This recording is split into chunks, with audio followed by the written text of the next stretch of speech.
Dans un village où les montagnes touchent le ciel et où la fumée des forges dessine des serpents gris dans l'air froid, vivait un forgeron nommé Aldric. Aldric n'était pas un homme comme les autres.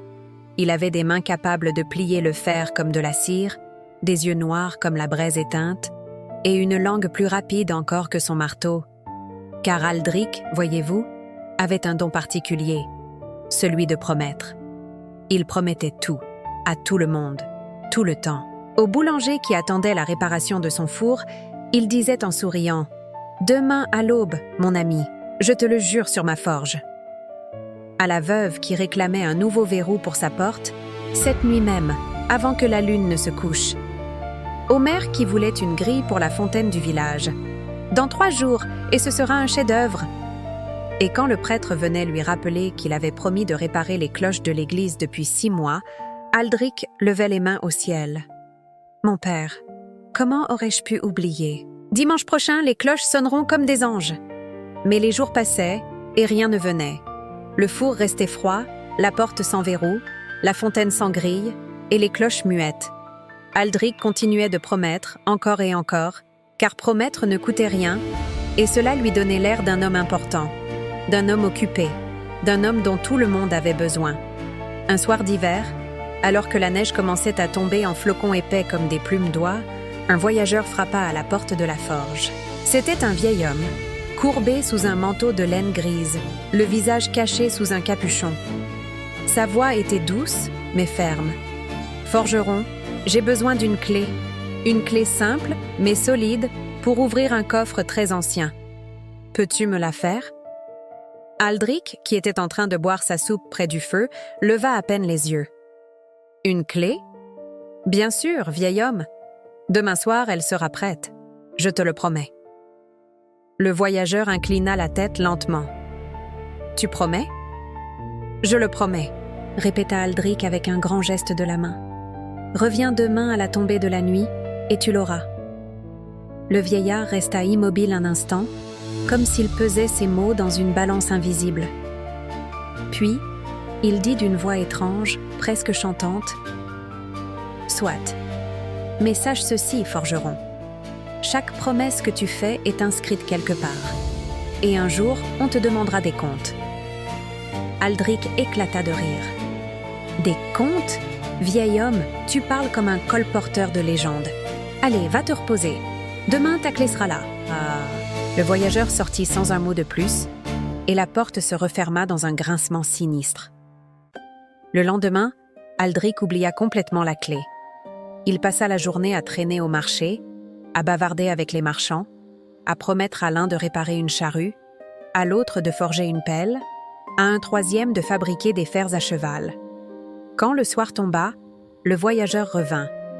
Il se tenait dans l'encadrement de la porte, immobile, son ombre projetée par la lumière de la forge comme une grande aile noire. « Ma clé, forgeron ?» Aldric se mordit la lèvre. « Ah, oui, la clé. Écoute, j'ai eu un contretemps, mais demain, c'est sûr, elle sera prête. Je te le promets. » Le voyageur ne bougea pas. « Tu promets encore ? » ?»« Oui, je promets. » Le vieillard hocha la tête lentement. « Soit. Mais souviens-toi de ce que je t'ai dit. Chaque promesse est inscrite. » Et il repartit dans la nuit glacée. Les jours suivants, Aldric continua comme avant. Il promettait, oubliait, promettait encore. Mais une chose étrange commença à se produire. Chaque soir, quand il s'endormait, il faisait le même rêve.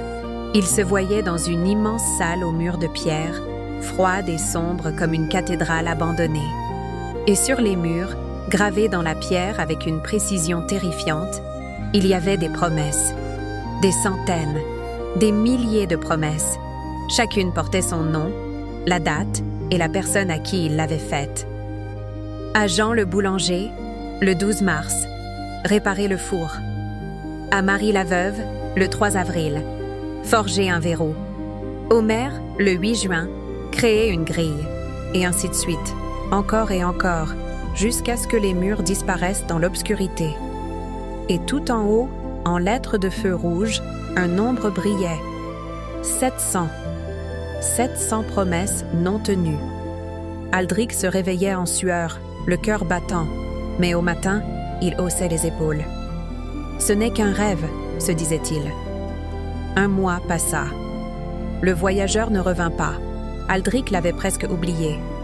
Mais un soir, alors qu'il fermait la forge, il entendit un bruit étrange. Un tintement métallique, régulier, comme celui d'une chaîne qu'on traîne. Il se retourna. Le voyageur était là, debout au milieu de la cour enneigée. Mais cette fois, son capuchon était tombé, et Aldric vit son visage. Ce n'était pas un vieil homme ordinaire.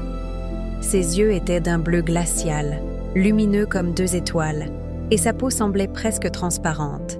Il tenait à la main un livre immense, relié de cuir noir, et sur la couverture, gravé en lettres d'or, il y avait un seul mot, « Promesse ». « Forgeron Aldric », dit-il d'une voix qui résonnait comme un gong dans la nuit, « le temps est venu ». Aldric sentit ses jambes trembler. « Le temps de quoi ?»« Le temps de répondre de tes promesses. 700 promesses, Aldric. 700 fois, tu as donné ta parole et tu l'as brisée. 700 fois, tu as menti par paresse, par orgueil, par indifférence. » Le voyageur ouvrit le livre, et Aldric vit, page après page, toutes ces promesses inscrites, chacune accompagnée du nom de celui qui avait attendu en vain. Le boulanger qui avait perdu son commerce parce que son four était resté froid. La veuve qui avait été cambriolée parce que sa porte n'avait pas de verrou. Le prêtre dont les cloches muettes avaient empêché d'avertir le village d'un incendie. Et tant d'autres, tant de vies brisées par ces mensonges. Mais je ne savais pas, balbutia Aldric. Je ne pensais pas que c'était si grave. Je voulais juste être apprécié, paraître serviable. Le voyageur referma le livre d'un coup sec. Tu voulais paraître, oui. Mais une promesse, forgeron, ce n'est pas une parure. C'est un pont entre 2 âmes. Et quand tu brises une promesse, tu brises le pont, et celui qui attend de l'autre côté tombe dans le vide. Aldric tomba à genoux dans la neige. Que vais-je devenir ? Le voyageur le regarda longuement. Tu as le choix. Soit tu paies la dette de tes promesses brisées en travaillant sans relâche jour et nuit jusqu'à ce que chacune soit honorée, et cela te prendra peut-être le reste de ta vie. Soit tu continues comme avant, mais alors, chaque nouvelle promesse brisée te retirera un jour de vie. À toi de choisir. Et sur ces mots, il disparut dans un tourbillon de neige, laissant Aldric seul dans le froid, face à lui-même. Ce soir-là, Aldric ne dormit pas. Il alluma sa forge et commença à travailler. Il forgea la clé pour le coffre ancien, puis le verrou pour la veuve, puis la grille pour la fontaine, puis les pièces pour les cloches de l'église. Il travailla sans s'arrêter, jour après jour, semaine après semaine. Les gens du village, étonnés, virent le changement. Aldric ne promettait plus. Il disait simplement « Je verrai ce que je peux faire » ou « Reviens dans une semaine ». Et quand il donnait sa parole, il la tenait. Lentement, péniblement, il remboursa sa dette. Et chaque fois qu'une promesse était honorée, il sentait un poids s'envoler de ses épaules. Des années plus tard, un jeune apprenti vint frapper à sa porte. « Maître Aldric, on dit que vous êtes le forgeron le plus fiable du pays. Comment avez-vous fait ?» Aldric, dont les cheveux avaient blanchi et dont les mains étaient marquées par le travail, sourit doucement. « J'ai appris, mon garçon, qu'une promesse est sacrée. C'est un morceau de ton âme que tu donnes à quelqu'un. Et si tu ne peux pas le tenir, alors ne le donne pas. » L'apprenti hocha la tête, impressionné. Mais Aldric, en se retournant vers son feu, aperçut une ombre dans le coin de la forge. Le voyageur. Il était là, silencieux, et dans ses yeux brillait quelque chose qui ressemblait à de la fierté. Puis il disparut, et Aldric sut que sa dette était enfin payée. Mais la nuit, parfois, il rêvait encore de cette salle de pierre. Seulement maintenant, les murs étaient vides. Enfin, presque, car tout en haut, une nouvelle inscription brillait, dorée et lumineuse. Un homme qui tient sa parole vaut 1000 promesses. Une promesse est un pont entre 2 cœurs. Celui qui le brise condamne l'autre à la chute.